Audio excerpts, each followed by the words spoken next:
দিনাজপুরে ৩টি ভোট কেন্দ্রে আগুন দিয়েছে দুর্বৃত্তরা।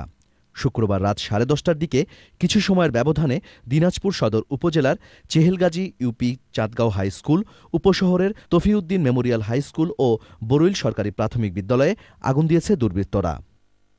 নরসিংদীতে নোয়াকান্দা বক্তারপুর সরকারি প্রাথমিক বিদ্যালয় ও পরে বানিয়াসল বেসরকারি প্রাথমিক বিদ্যালয়ে আগুন দেওয়া হয়। এছাড়া নরসিংদীর একাধিক ভোটকেন্দ্রের সামনে ককটেল বিস্ফোরণ ঘটিয়েছে দুর্বৃত্তরা। সিলেট ৪ আসনের জৈতানপুর উচ্চ বিদ্যালয়েও আগুন দেয় দুর্বৃত্তরা। রংপুর শহরের একটি ভোটকেন্দ্রে আগুন দেওয়া হয়। বগুড়ার নন্দীগ্রাম ধীরাইল সরকারি প্রাথমিক বিদ্যালয় ভোটকেন্দ্রে আগুন দিয়েছে দুর্বৃত্তরা। আগুনে একটি কক্ষের কয়েকটি বেঞ্চ পুড়ে গেছে।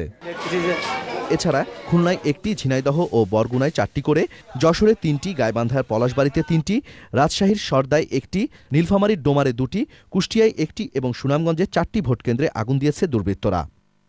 National desk, channel I.